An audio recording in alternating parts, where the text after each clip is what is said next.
Hey, Tim Frisch with A Frisch Perspective here. This video is going to be a little bit of a preview to a conversation that Jason Whitaker and I are going to have soon. Following up with a video that I did last week where I talked about white supremacy and how that term is being used today. And I really raised the question as to what is it? What do people mean by white supremacy when they use that term today? Because it seems to me that the definition is shifting, it's changing in how it's being used. Traditionally, when we think of white supremacy, when I think of it, I think of the KKK, for example, which on Britannica.com, it says that this is either of two distinct U.S. hate organizations that employed terror in pursuit of their white supremacist agenda. So there's the term there, white supremacy, and it's being used in relation to the KKK. But it was interesting on the video that I did on white supremacy that someone commented this way. Jeff Foxworthy might say, if you're confused about what a white supremacist is, you might be one. So I think the insinuation is that people like Ben Shapiro, Tucker Carlson, and even myself are confused as to what white supremacy is, and therefore maybe we are white supremacists. But I'm not really confused about what a white supremacist is, at least historically. We're talking about very hateful people who have a deep prejudice toward others of a different race. What I am confused about is the way that it's being slung at a lot of people today. They're being called white supremacists, and they are not white supremacists, at least in the classic sense of how the term has been used. And so I'm really trying to wrap my mind around how is the term being used today. So Jason and I are going to talk more about that in detail, talk about the history of how this term has been used and how that's changing in its usage, look at some examples. But I really wanted to just kind of put out there that I'm starting to understand when people use the term today, the way that it's being used today is that white supremacy is basically a prejudice in favor of European culture. That is one way to define it, that white supremacy today basically means that it is some sort of a prejudice in favor of white European culture. So with that as kind of the more working definition of white supremacy today, people would say that the evidence of it is in thinking that European ideals are the right one, and looking at everything and evaluating everything through a white European framework and judging whether it's good or not by that framework. A very good example of this was a video I happened to see recently, and it was really surprising to see music theory associated with white supremacy. But it kind of helped me to understand how people are using that term. And I will leave a link in the description of this video so you can watch the entire video if you choose to. I asked Jason to watch the video, and he's not really that deep into music theory, so it was a little boring for him, but if you want to watch it, you might find it interesting. But this video is produced by Adam Neely, who analyzes music on his YouTube channel. And he's talking here about how in the history of music theory, there is a tie-in with white supremacist ideas. And so the music theory that is taught today has an association with white supremacy. I'll play a little bit of it for you so you can see where he's going with this. Philosopher Robin James calls the intentional separation of analysis from culture the epistemology of ignorance. The practice that naturalizes the common sense intuition of the most privileged members of society as objective knowledge. We see the separation of analysis and culture in popular media all the time. Like, for example, when conservative pundit Ben Shapiro explains why, in his estimation, hip-hop is not music. In my view, and the view of my music theorist father who went to music school, there are three elements to music. There is harmony, there is melody, and there is rhythm. Okay. And rap only fulfills one of these, the rhythm section. And so it's not actually a form of music, it's a form of rhythmic speaking. Now, we could show that Black American music like jazz and hip-hop do indeed use melody and harmony, but we don't even need to do that to show that Ben Shapiro's argument isn't great. Let's say, hypothetically, So let's say, for the sake of argument, There was a Ben Shapiro in a society that framed African ideas of music as objective knowledge. In this case, his music theorist father who went to music school went to the kind of music school that Kofi Agawu described. In this case, Ben Shapiro would not consider Bach chorales to be music because you couldn't dance to them. Dance is an essential quality of music, as everybody knows, as neuroscience proves, and so Bach chorales objectively are not music. Argument doesn't really make sense. It's a bad argument, but it's no worse than Ben's 100-year-old racist view on black music. Much to my disappointment, there are still people in music theory, I wouldn't say who are white supremacist adjacent.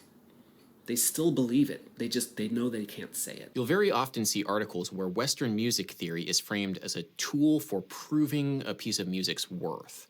So I found it very interesting that Adam Neely was actually referencing Ben Shapiro in talking about how white supremacy comes out in relation to music theory.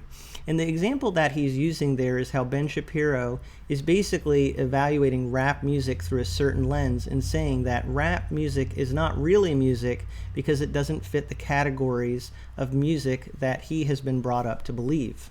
Now, I think with what the professor was saying in that video, that they would look at Ben Shapiro not really specifically as white supremacist, but white supremacy adjacent in his views, because he's not openly advocating for white supremacy, but he still has that same bias that is inherent to white supremacy. But I actually think it's really helpful if we look more closely at Ben Shapiro's interview that they're referencing there and see actually a little bit more of how this interview is playing out. So I want to play for you this interview that he's doing with, I believe it's a rap artist named Zuby, and they're having a discussion about music here. So you mentioned rap, so now we have to talk about it. So the elephant in the room is that I have tweeted many times about how much I hate rap. So my view of this is shaped by the fact that I have the cultural profile of a Bond villain, meaning that if I drank alcohol, it would be brandy from a snifter. I've played classical violin since I was 5 years old. I own a nice violin. My dad is a professional pianist. We play Brahms together. And so I grew up listening to classical music almost entirely, some Broadway, maybe, so, well, not maybe, so a lot of classic jazz like Oscar Peterson. But apparently, number one, do you think that it's racist not to like rap? Because I've been told that if I do not like rap, then this is because I do not like black people, which I find shocking since I particularly like jazz, which is a black art form. So can we just assuage my fears here that I'm not a racist for not liking rap, and then you can convince me that I'm actually wrong about rap. Yeah, no, I think you're wrong. I definitely don't think it's racist. No. This is the thing. People say such crazy stuff. I don't get how someone can jump. Also, Twitter has changed in radical ways. Like, it used to be that 10 years ago you could make a joke about rap not being music, and you're stupid if you disagree, and people are like, oh, that's a joke. Yeah. And now it's like, no, you meant that you hate black people. It's like, whoa, where did that come from? People really read non-existent malice and non-existent interpretations into things people say. It's just a weird trend, which I do hope goes away, because it's really annoying. And also, it makes it difficult to take those words seriously, okay? If someone, you're an Orthodox Jew, if someone says that you're a Nazi or you're a white supremacist, or I've been called a white supremacist, if someone's, calls everything racist, everything sexist, then it really dilutes those terms to the point where I don't even know what these things mean anymore. Everybody's been called far right, everybody's been called all right. If someone actually is legitimately far right or a legitimate neo-Nazi, I'd like to know, who that person is. But if you're just going to call everybody that, then you're just providing cover for the real bad guys. So I do wish people would kind of chill on that kind of rhetoric. Okay, so my case against rap is, I have the musical case against rap, and then I will get to the cultural case against rap. So the musical case against rap is that, in my view, and the view of my music theorist father who went to music school, there are three elements to music. There is harmony, there is melody, and there's rhythm. Okay. And rap only fulfills one of these, the rhythm section. That there's not a lot of melody and there's not a lot of harmony. And thus, it is basically effectively spoken rhythm. And so it's not actually a form of music, it's a form of rhythmic speaking. And thus, so beyond the subjectivity of me just not enjoying rap all that much, it's what I've said before is it's not music. So tell me why I'm wrong. Well, there's certainly melody in the beats, and even some rappers rapping / singing certainly has melody. I'm not a particularly melodic rapper myself. There are artists who sort of sing rap a lot more, but I'd certainly say in terms of the production, there's a lot of harmony and melody in there. In terms of rapping itself, obviously rapping is a different art from singing, so the focus is on the rhythm rather than on the melodies and the harmonies by intention. Otherwise, you'd be singing. Right? I'm not too great at harmony and melody, and nobody would pay to see me on stage singing. But in terms of the lyricism and the rhythm, that's really where the skill lies. So as an art form, it's a really unique form of music in a lot of ways. One, I think, is that you've just got the space to express yourself. And in hip hop, you can really rap about anything. You can make a song about absolutely anything. You can make a political rap song. You can make a rap song about love or romance or any topic. Lots of genres of music, you're somewhat restricted in terms of what you can talk about and express lyrically. Whereas in hip hop, that's just totally wide open. And as I'm sure you know, people use that for a whole bunch of different things. You've got your gangster rap, you've got your positive sort of conscious rap, you've got your deep stuff. You can tell life stories, you can just share opinions on pretty much anything. And so it's really, really unique in that sense. And yeah, I think it's a little bit like, they're very different music forms, but I think it's a little bit like country in that regard, in the way that you can kind of make a song about anything, and the people who write the lyrics tend to be the same people who perform them. Whereas in genres like pop and even rock, it's not uncommon to have a separate songwriter who then provides that to the person who sings it. So with hip hop, what you're really getting is the artist's own expression. So I can go away, I can write a song, and what someone's listening to is really just the mind of Zuby, just like they can listen to this conversation, this interview, and they're getting what's going on in my mind. It's the same if they go and they listen to the lyrics of my songs. They know, okay, this is the story he's telling, this is where he's coming from, that's where his heart is. In terms of the music aspect to it, whether or not you like that and it vibes with you and you're feeling with that, right, I mean, that's subjective, that's totally subjective. So my other kind of artistic criticism of rap is maybe a stereotype about how rap is written. So I have this kind of theory, and it holds true across all musical form, which is that art and craft are not in opposition, but very often they seem to be placed in opposition, meaning there's, and this leads to my criticism of rock along the same lines as my criticism of rap, which was that rock was an actual degradation of skill for music from jazz, which was actually a degradation of skill from classical. That the amount of talent and work, mostly work, that you have to put into mastering a classical instrument is a lot higher than the amount of talent that and work you'd have to put into playing 3 chords in a rock song. And so when it comes to the lyrics in rap, maybe, I'm sure, part of it is because I just don't have a lot of experience listening to a lot of rap. But it seems like that there's a lot of praise that's put out for particular rappers who it seems to me are doing something that doesn't seem innately very difficult. It doesn't seem like the lyrics have exact rhyme. I have this criticism of even, I mean, in musical theater, this is one of my criticisms of Lin-Manuel Miranda, actually, is that he doesn't use exact rhyme enough. He uses near rhymes, and he uses sort of easier forms of rhyme very often and stacks lyrics in order to make things sound more complex than they are. And then you watch movies about rap, and it seems like somebody just gets up on the mic and they just go. And and how much work actually goes into crafting a rap lyric? How much time has to go into figuring out the rhythmic scheme and the rhyme scheme? Because I think that would change my opinion somewhat on how rap is constructed. Sure, this really depends on the rapper, to be totally honest with you. There are rappers who I would totally agree do not spend much time or thought or energy in crafting what they're saying, right? They just put something together, and it's a very basic rhyme scheme, and they'll just go there and it'll be quite repetitive.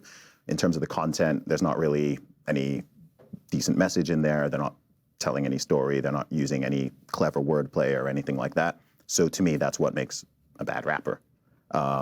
If you were to take a great rapper, I don't know, Nas, Eminem, Jay-Z, someone like that, whose lyrics are a lot more complex and in-depth, then, you know, I'd like to, or myself, of course, I'd like to think a lot of thought goes into it. A lot goes into it. In terms of the rhythmic patterns and what you'd call the flow, which is essentially how you ride the beat. So if you've got a beat that's faster tempo, you might rap at double the speed and have your you're essentially using your voice kind of like a percussive instrument. It might be more comparable to drumming, say, than to in terms of the delivery. Right. But then in terms of the actual lyrical content, for me, that for a great artist, that's where the real thought comes in. And again, when it comes to hip hop, if you're making a hip hop song, average rap song probably has 8 to 10 times the amount of lyrics, if not more, as pretty much any other genre. So you've got a lot of stuff. Typically, you'll have